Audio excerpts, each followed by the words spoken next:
31번, 34번에 김승옥의 역사가 나오는데 김승옥의 소설은 서울 1964년 겨울이 대표적입니다.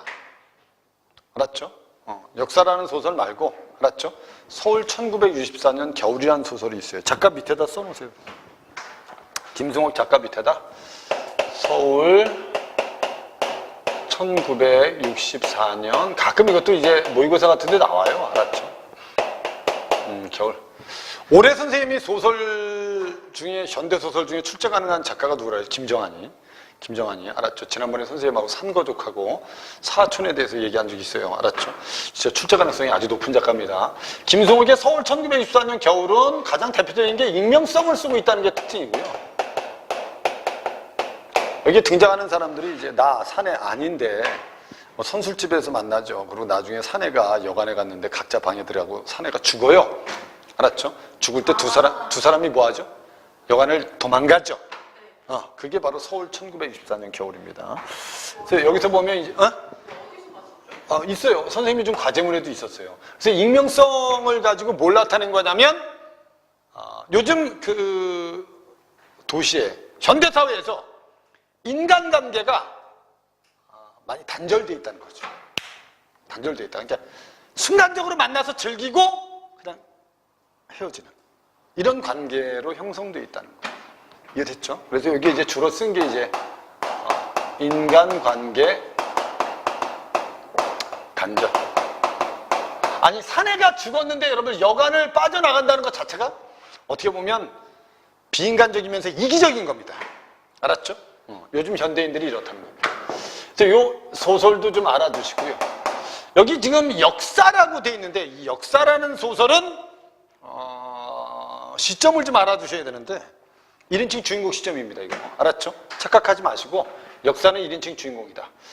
그래서 김승옥의 역사는 나라는 서술자가 있고 나라는 서술자가 누구에 대해서 지금 얘기하냐면 서씨에 대해서 얘기하거든요. 그래서 착각하지 마세요. 서씨가 주인공이라고 생각하시면 안 돼. 알았죠? 서씨가 주인공이라고 생각하지 말고 제목이 역사인데 그럼 서씨가 주인공 아닙니까? 이렇게 보지 마시고 알았죠? 나가 느낀 걸 쓴 겁니다. 첫 번째 줄 한번 보겠습니다. 가풍! 내게는 낯설기 짝이 없는 단어였지만 며칠 동안에 나는 그 말의 개념이 아니라 실체를 온몸으로 느꼈다. 밑줄 그어놓으세요. 지금부터. 규칙적인 생활제일주의 밑줄. 규칙적인 생활제일주의. 맨 먼저 나를 휘감은 이 집의 가풍이었습니다. 됐죠? 이 집이 이제 어느 집이냐면 맨 뒤로 가면 이제 양옥집입니다. 양옥집. 알았죠? 아침 6시에 기상. 그러나 나의 경우는 자발적인 기상이 아닙니다. 할아버지가 차를 끓여가지고 손수 들어와서 참 독한 할아버지네. 나를 깨우고 그 차를 마시게 하고 내가 무한함에 가슴을 두근거리며 황급히 옷을 주워 입으면 아침 산보를 시키는 것이었다. 그러나 나 말고 나머지 식구들은 심지어 3살 난 어린아이마저도 그 규칙을 지키고 있는 모양이었다. 나는 지금 억지로 지키는 거야. 이거 군대 아니야 이거. 아침 6시에 기상. 할아버지가 내 방에 들어와서 차 한잔 마시게 하고 가자. 산보 가죠. 그죠? 무서운 집이야. 아침 식사, 출근 혹은 등교. 할아버지도 어느 회사에 중역으로 나가고 있으므로 집에 남는 건 할머니와 며느리, 어린애와 식모 그리고 노곤한 몸을 주체하지 못하는 나뿐이었습니다. 그동안 나는 오전 10시경에 며느리와 할머니가 돌리는 미싱 소리를 쭉 듣게 되고 12시경에 라디오에서 나오는 음악을 듣고 오후 4시엔 엘리제를 위하여를 듣고 오후 6시 반까지는 모든 집안 식구가 집에 와서 있어야 하고 저녁 식사가 끝나면 10여 분 동안 잡담, 크게 끝나면 모두 자기 방으로 가서 공부, 그리고 식모가 보리차가 든 주전자와 컵을 준비해서 대청마루 가운데 있는 탁자 위에 놓는 발그락 소리가 나면 그때 시간은 10시 5, 6분 전. 그 소리가 그치면 여러 방에서 문이 열리고 식구들이 모두 나와서 물 한 컵씩을 마시고 안녕히 주무세요 하고 한 차례 돌리고 나서 잠자리에 들어가는 게 이 집의 뭐다? 가풍. 알았죠? 그래서 여기서는 첫 번째 이제 가풍을 소개하고 있는 거예요. 이 집의 가풍. 이 가풍이 바로 뭐죠? 규칙적인 생활제일주의. 너희들 이렇게 안 살아도 돼. 선생님이 얘기해 줄게. 야, 우리가 열심히 사는 건 맞아. 열심히 사는 게 인간의 역사나 너희 집안을 위해서도 너희들의 나중에 태어날 자식들을 위해서도 좋아. 근데 사람이 너무 규칙적으로 살 필요는 없어. 얘 사람이 이렇게 살면 너무 답답하지 않겠어? 얘 여기 왜 간 거야? 아예 군대를 가지 병신. 됐죠? 밑에 세상에 이런 생활도 있었나 하고 나는 놀라지 않을 수 없었습니다. 식구 중에 누구 한 사람 얼굴에 그늘이 있는 사람이 없었어요. 나로서는 상상하지도 못하던 세계에 온 것입니다. 동대문에 가까운 창신동 빈민가는 동그라미 쳐놓으세요. 창신동의 빈민가 동그라미. 빈민가에 내가 들었던 집의 식구들을 생각하지 않을 수 없는 이 정식의 생활. 이 정식의 생활은 창신동의 생활이 아닙니다. 이 집에서의 생활입니다. 알았죠? 내가 간혹 이 양옥의 식구, 양옥에다 동그라미 쳐. 그러니까 이 사람은 지금 이게 어디 집에서야? 양옥집에서의 모습. 양옥집의 가풍은 규칙적인 생활이야. 할아버지가 이런 규칙적인 생활을 하는 이유도 있었어. 예전에도 나봐. 작년에도 이게 EBS 교재에 들어있었거든. 그리고 모의고사에도 자주 나왔었어. 그래서 원래 이제 할아버지가 내가 하숙집을 양옥집으로 왔을 때 할아버지가 딱 앉혀놓고 전쟁 얘기를 해. 전쟁 얘기. 전쟁 때 이제 우리 가족들이 다 뿔뿔이 흩어졌잖아. 알았죠? 그래서 이제 전쟁이 끝나고 우리가 이 아픔을 극복하려면, 알았죠? 뭐가 필요하다? 규칙이 필요하다. 그렇게 설명을 해줘. 그리고 얘는 이걸 경험한 거야. 됐죠? 그리고 밑에 내가 간혹 이 양옥의 식구들의 얼굴을 생각해 보려 할 때면, 물론 대하는 시간이 적었던 탓도 있겠지만 그보다는 차라리 아마 낮잠에서 깨어났을 때 내가 지금 있는 방에 대해서 생소감을 느끼던 그런 알 수 없는 이유로서 나는 이 집 식구들의 얼굴을 덮어두르고 보다 명료하게 떠오르는 창신동 식구들의 얼굴 때문에 적지 않이 괴로웠다. 나봐. 그러니까 얘는 여기서 이런 생활을 하면서 어디를 자꾸 떠올리게 된 거지. 이 집의 식구들 모습을 자꾸 누르고, 알았죠? 어디를 자꾸 떠올리는 거야, 결국. 여기를 자꾸 떠올리는 거지. 창신동 빈민가의 식구들을 떠올리게 돼요. 창신동 빈민가의 식구 중에는 막노동하는 서씨가 있었고요.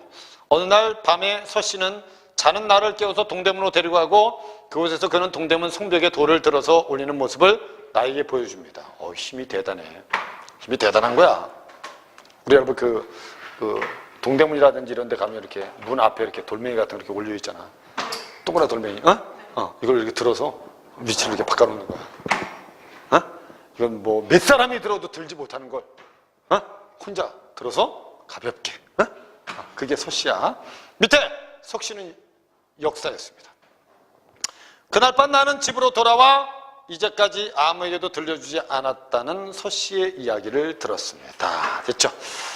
그는 중국인의 남자와 한국인의 여자 사이에서 난 혼혈아였습니다. 이거 그러면 봐봐. 이 소설은 진행이 현재에서 어디로 간 거니? 과거로 간 거예요. 그렇죠? 과거로.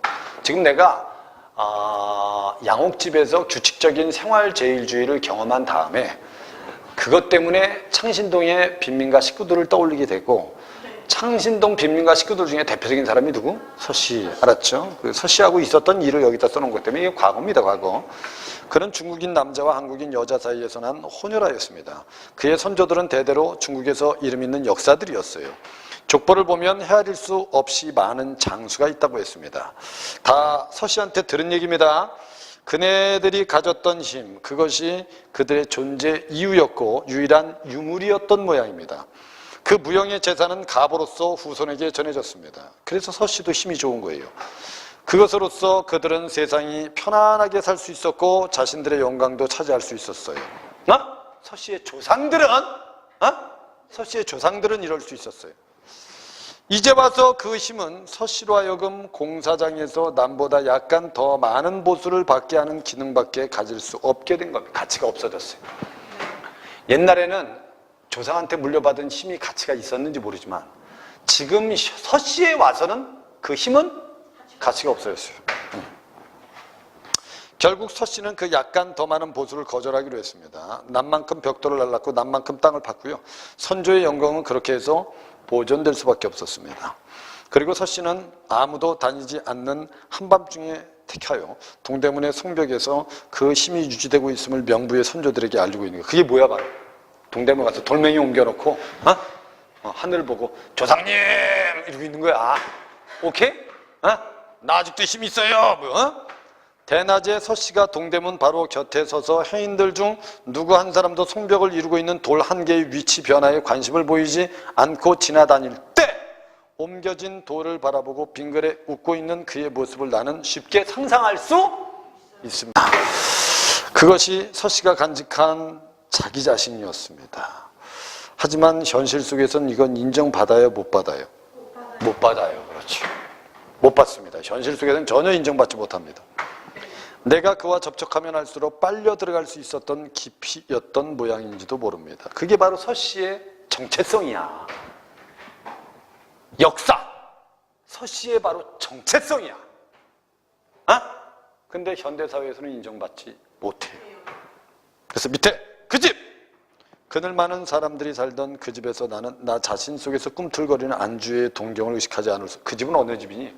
창신동 빈민가입니다. 그럼 여기 봐봐. 창신동 빈민가에 누구의 얘기를 하죠 지금? 서 씨 얘기를 하죠. 그리고 얘도 분명히 창신동 빈민가에서 살았니 안 살았니? 살았지. 이 집에서 살 때 나는 안주애의 동경을 의식하지 않을 수 없었다. 그래서 어디로 이사 온 거니? 그렇지, 양옥집으로 온 거야. 양옥집으로 온 거야. 근데 양옥집으로 왔는데 양옥집이 더 미치는 거지. 그것은 그 사람들의 헤어날 길 없는 생활 속에 내가 휩쓸려 들어가기 싫어서였어. 이 사람들 가난하잖아. 알았죠? 그래서 이 사람들의 생활에 내가 휩쓸려 들어가기 싫어서 나는 안주의 동경을 가지고 양옥집에 온 거야. 근데 양옥집은 규칙적인 생활제일주의가 있는 곳이 양옥집이야. 됐죠? 무슨 말인지 이해되죠?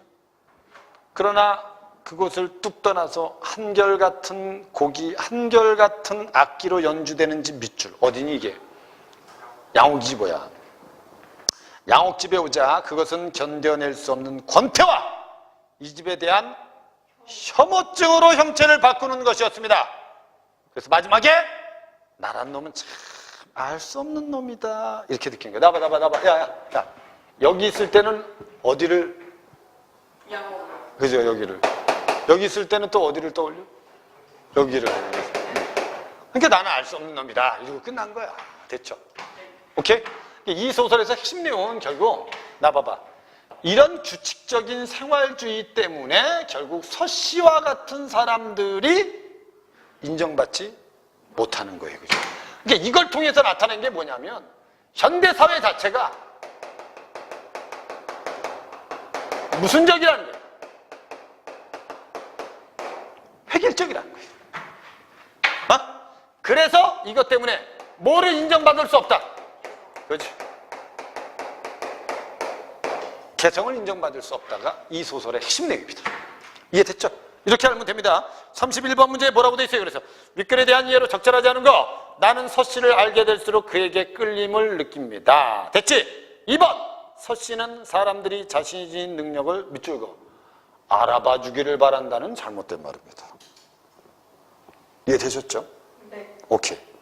3번에 나는 창신동 판잣집의 삶에서 벗어나지 못할까 봐 두려워했다. 맞아요. 맞죠?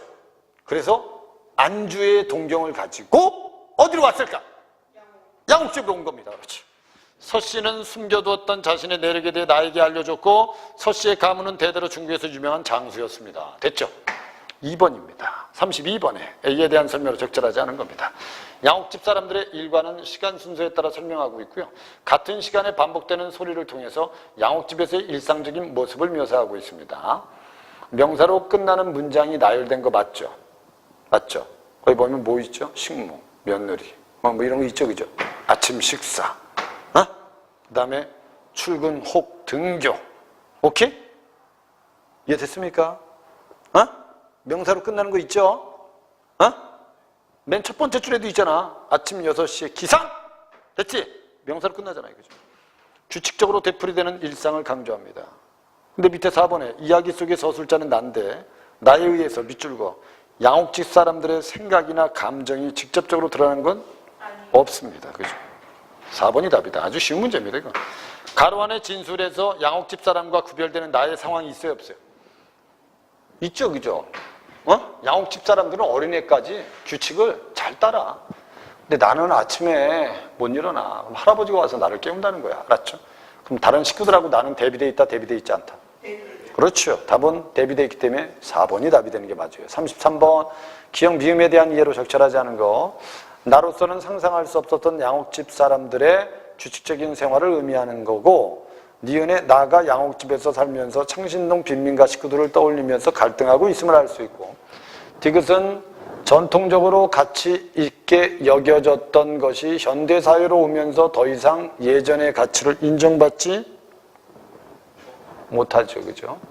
리을에 그 집은 어디죠? 할아버지의 엄격한 규칙으로 인해서 자유롭게 살지 못했던 양옥집이 아니죠. 창신동 빈민가죠. 그 집은. 됐죠? 답은 그래서 4번이 답이 되는 게 맞습니다. 이해되죠? 들어옮기세요. 34번 문제. 보기를 바탕으로 윗글을 감상하세요. 역사에서 창신동 빈민가와 양옥집이라는 두 공간의 대립 밑줄거. 자유와 생명력을 잃고 정해진 규칙에 얽매여 살아가는 현대인의 기계적인 일상생활을 보여주는 게 어디겠어요? 양옥집이죠. 그죠? 보여주고 있습니다. 창신동의 빈민가는 가난하고 무질서하지만 뭐는 있어요. 그래도 밑줄거. 본원적인 생명력이 있어요. 누구한테서 이걸 느끼면 되죠? 서씨. 됐죠? 인간적인 세계를 나타냅니다. 특히 그곳에 사는 서씨는 현대의 비인간적인 삶에 맞서 과거의 영광을 보존하며 본원적인 생명력을 간직하고 있는 인물입니다. 됐죠? 이와 달리 양옥집이라는 공간은 정해진 규칙에 따라 질서 있게 움직이지만 이는 개인의 자유가 억압된 공간이라는 점에서 비인간적인 세계입니다. 두 공간 사이에 나는 창신동에서의 생활을 그리워하지만 한편으로 양옥집의 생활을 뭐한 적도 있어요? 동경한 적도 있어요. 됐죠? 이중적인 모습을 보이고 있는 게 맞다. 이해되죠? 이렇게 이해하시면 돼요. 1번 선택지. 이거 많이 틀려요. 선택지 때문에 틀리는 겁니다. 이건. 밑에 선택지에 보면 규칙적인 생활 제일주의란 정해진 규칙에 의해서 살아가는 현대인의 기계적인 일상생활을 의미한다. 서씨는 선조들로부터 물려받은 힘을 이용하여 밑줄. 힘을 이용하여 공사장 벽돌을 나르고 땅을 파면서 과거 선조들의 영광을 보존하고 있다. 잘못됐죠? 힘을 이용하지 않습니다. 남들만큼만 일하고 남들만큼만 돈을 받습니다. 됐죠? 무슨 말인지 이해되죠? 그러니까 여기서 힘을 이용한단 말은 잘못된 말입니다. 2번입니다. 서씨가 간직하고 있는 자기란 현대인의 비인간적인 삶에 대비되는 본원적 생명력을 간직한 자라고 할 수 있고요. 나가 양옥집에서의 생활에 대해서 보이는 이중적인 모습은 안주의 동경과 그 다음에 이 집에 대한 혐오증 양면성이 있죠. 안주의 동경 때문에 양옥집이 왔는데 양옥집에 와서 그 집에 대해서 혐오증을 느끼는 건 이중적입니다. 그 다음에 5번에 한결같은 곡이 한결같은 악기로 연주되는 집은 어디겠어요? 양옥집. 됐죠? 비인간적인 세계가 될 수 있습니다. 답은 2번이다. 되죠? 오케이? 됐습니다.